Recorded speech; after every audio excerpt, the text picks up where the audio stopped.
Good morning, Music to Grieve to people. We're a little later today, and we'll get onto that, why that is, in a minute. But hello, Sharon, how are you? Good morning, Andrew. How are you? Well, this morning I am full of apologies because today I completely got my calendar wrong, and I apologize to Molly, who is going to wake up and see that there's a load of messages on her Skype thing because I got my meetings mixed up. So I apologize for that. I apologize for being late to you, Sharon. Oh, no problem. Apology accepted. Completely understand. I do that all the time. Which brings us, segue, into today's discussion around grief, which it is about apologies and forgiveness. And let's just throw that open because it is such a huge thing, isn't it, Sharon?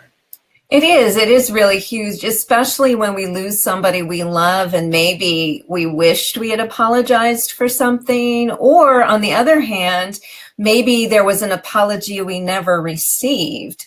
And so now the chance of receiving that apology is really gone with the person who died. And so the fact that we're never going to get an apology, is definitely a grieving experience as well. So it works in both ways, not saying what we want to say to somebody else and then maybe not receiving an apology that we were hoping for before somebody dies. And that kind of ends the whole opportunity for that to ever happen. So that can be a huge grieving experience for people as well, especially if they've been in a situation where maybe there was abuse or, whatever. They're hoping for that apology and it never comes. And so that really kind of brings down all of the emotions associated with not receiving an apology. So it works both ways. There's that, everybody has that story, don't they? Of the last thing that you said to someone. Even my mum, I was, chatting with her about when my dad died. It was, he went off to the golf course to play golf and, she'd said something and it kind of bummed him out apparently. And then, of course, he goes and dies. And she had that, for ages. The one thing that came back to us was, I wish I hadn't been short with him when he walked out the door. How do you deal with that?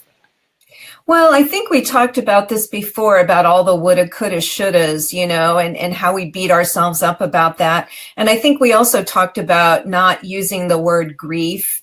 Grief, guilt, because guilt has the intent to harm. It implies intent to harm. So I think going back and actually making those apologies or amends or saying the things we wished we had said, if it means saying it out loud, if it means writing a letter, just the fact that we're doing it tends to bring very, very much comfort to people. So, just because you haven't had the opportunity to do it and the person is now gone, doesn't mean that you still can't, symbolically and write a letter or say it out loud. I think just the very act of doing that really lifts the burden off of people, and they're not playing that over and over and over in their head. So, making that apology in writing, often in a letter, is very, very healing. In fact, that's one of the things that we do in the grief recovery method. We have a final completion letter that our clients write, and saying those things they want to apologize for, as well as those things that they forgive the other person for, is a big part of that letter. And that way they can be free, right? Because we carry it around and we beat ourselves up. And, it can make us physically, emotionally, spiritually sick if we keep doing that to ourselves. So finding a way to really symbolically let that go is very important. I've always wondered what happens to the letter. You can do a variety of different things. I've kept my letters. You don't obviously read them out loud if the person is living, because some people are grieving for someone who's living, and you definitely wouldn't read it to them. I've held on to mine just because of instructional purposes, but you can do all different kinds of things with them. I've had people shred them, like symbolically put them through the shredder, like here goes all those things I've been holding on to and I want to let go of. I've had people burn them, so that the symbolically all the flames and the smoke goes up into the air, and you're releasing those things and taking them off of you and just kind of putting them out in the universe. So, there's different ways. Some people fold them up and put them away. I mean, it really depends on where you're at.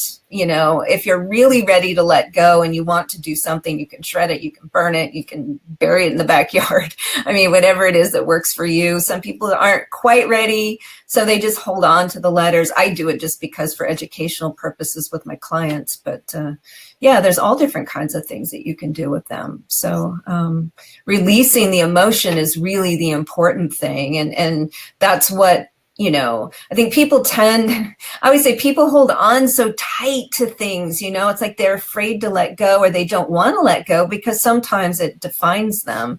And when we get down to things like apologies, people really sometimes want to be right, even though they know if they apologize, that's going to make the situation better. But because it's all about being right, they hold on to that anger and resentment, and they decide, well, I'm not going to apologize. They did that to me. And so I'm going to just hold on to it, and I'm going to wait, and I'm going to wait it out because I'm right, and apologizing is a lot of times not about being right. It's about doing the right thing, whether you were right or not. So sometimes you have to step out of that and say, hey, I'm sorry. I know you're hurt. I know that it upset you, and I'm sorry about that. Even if inside your head you're thinking, well, I really felt justified in what I did. It's not about that at all. It's about stepping outside and doing what's right. So, and that's a tough thing to do. Is that being the bigger person?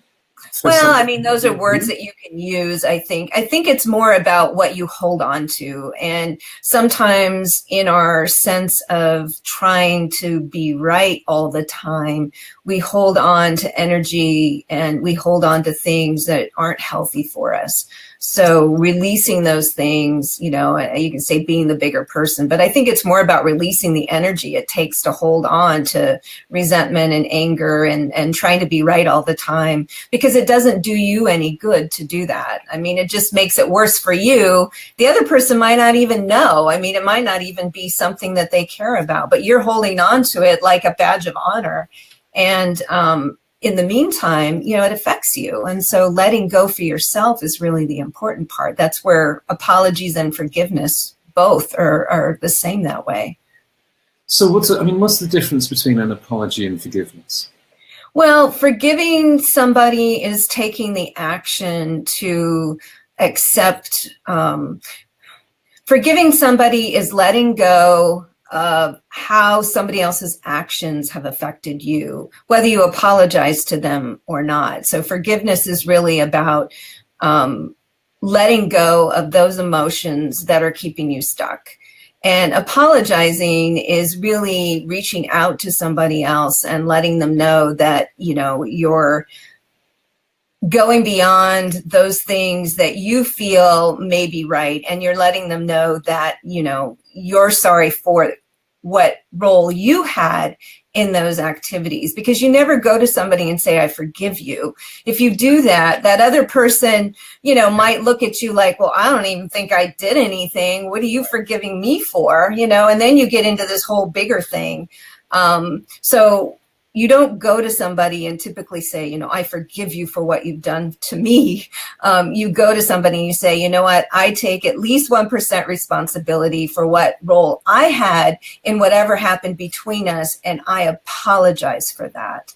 And I guess that's being the bigger person, but I think it's releasing you from holding on to all of those things that we carry forever and that make us sick. So does that make sense, the difference between the two? I think so in the timeline, I guess, if you're the one sitting holding that resentment, first you have to apologize, and then after the apology comes forgiveness. Well, I think you're really close. I think what happens is you have to take some sort of action, because a lot of times people will say, well, I really don't feel like forgiving. I don't feel like apologizing. And just the fact that you're thinking about it is taking the action. And so with those two things, I think once you take the action, then those feelings come later. So it's really stepping forward and saying, again, I have 1% responsibility, at least 1%. Usually it's a little more than 1%, but if I can take 1% responsibility for my role in whatever happened between me and another person, then I can, I can accept responsibility, and then I can make that apology. And then those feelings of forgiveness or whatever will come afterwards, if that makes sense. Yeah, totally. People can't do it without, if they don't feel, you may never feel it, because you're not really condoning the actions of the other person by doing that. You're just letting yourself be free, if that makes sense. Yeah. I mean, we all have these, don't we? There's a lot of, particularly inside families, aren't there? Because the bonds are so, blood-driven, that things can happen and they can stick with you for years. Absolutely. And I think that's where that feeling of being right, people will go to their grave like, I was right, I died knowing I was right, and yet I have no friends or family, but I was right. It's kind of like, all right, well, was that really worth it? And I think that's where people have to weigh. I mean, nobody is 100% free from responsibility. And that's why we always tell the clients, look at the situation objectively and look at it, and say, I have 1% accountability and responsibility for at least how I've reacted to it. Maybe not my actions, but maybe how I reacted to it. And my reaction is, I'm right, screw you, and I'm not going to apologize. So if you look at it that way and say, well, maybe that's not the best way for me or the other person to respond, it kind of softens it and changes your perspective a little bit. But, for some people, that's just really difficult to do. And I understand that. But it really frees you, and it frees you from the emotional baggage that you can carry with you, forever if you don't let it go. With the apology, I understand the mechanic or the vehicle of writing the letter or setting some space and actually speaking it around. Does the forgiveness aspect have a similar technique, or is it tied into the same thing? It's the same. Yeah. In our grief recovery method, support groups, we do the letter, and they include the forgivenesses or the forgiving, the apologizing, as well as all of those other kind of emotional statements that you wished you had or hadn't said. Like, I wished I'd said I love you more. I wished I hadn't said, screw you, whatever it is. I think being able to release those things. And again, the forgiveness part isn't as much about the other person as the apology is. The forgiveness is really more about yourself and holding on to those things that you carry with you. And the two components of forgiveness are obviously forgiving others, but more importantly, and this is what people tend not to do, is forgiving themselves, especially grievers. Grievers are very hard on themselves. And if something happened, where they feel like there was some responsibility, or maybe they give themselves some responsibility that really wasn't theirs at all, they hold on to that, and they can't forgive themselves for something that they did. So releasing yourself from beating yourself up is the first step, and then you can forgive others. But self-forgiveness is very important. Which leads into a whole discussion of, just be nice to yourself. Not that I like to use the word just, but we have this society where we frown upon dilettantes, we frown upon the lazy, we kind of associate that with you've got to be stern and hard, and not to use the word guilt, but with the unresolved grief that you could have been better. And yet there's just, if you're a bit nicer to yourself, it might make life a lot more comfortable. You're absolutely right. I always say we're our own worst enemy, and I'm a firm person. I mean, I'm somebody who tends to do that too. So I understand, we can be our own worst enemy. And, especially when we're grieving, it doesn't help to beat yourself up over things that you really had no control over, or that you didn't do, with malicious intent, but we still do it, right? We still do it, and people carry it for years and years and years. And letting go of those things is so important so that you can heal, and that you can, really understand that you didn't do those things out of any harm to the other person. Right. It's crazy. We could speak about, this is just not even touching the surface, is it? No, and it's not just grief, that's for sure. It's just about life, all of those things in life that we don't forgive ourselves for, and that we don't apologize for. So, right. Well, next week we will be a little more prepared and we'll have the notification up. But I want to talk about the track this week, which I haven't even got up on the page, because it's really, I'm growing the Music to community, and I run these two lists. I run Music to Grieve to, and I run the essay writing list. But I also have, there's 50 curators out there now growing different lists, and some amazing, ones, from Music to Conquer Mountains, or, Music to Save the World, or Music to Save a Lost Soul. And they're not all, there's some amazing ones. Music to Get Wild to is, as you can imagine, that kind of list. But one of the curators, Henry, who's a radio engineer down in Bogota, Colombia, has a list, Music to Stay Up Late. And, his music is super interesting, the tracks that come through, and he's such a cool guy, and he's into Reiki as well. Mm-hmm. And he sent in his track this week, and turns out that his father died 10 days ago, and then literally 4 days ago, his dog died. Mm. And I'm looking at that, I'm reading that, and my heart's going out to him. And the track that, he had booked tickets to a gig to see Gorillaz, which are, they're a fairly indie hipster band. They project as avatars, and they're from Damon Albarn from, Blur. But there's a song that he had always associated with his father, always associated with, how he felt. And, that song is his dad, and the song is his, the loss of his dog. And, when you've just lost your dad and you've just lost your dog, do you want to go to this gig?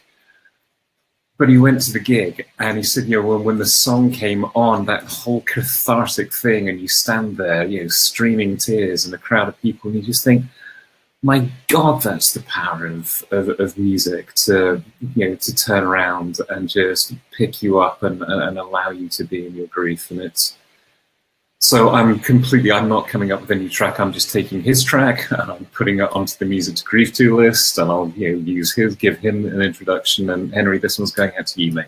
So, Sharon, as ever, thank you. My apologies to you, and I'm glad that you're still around so that I can give them.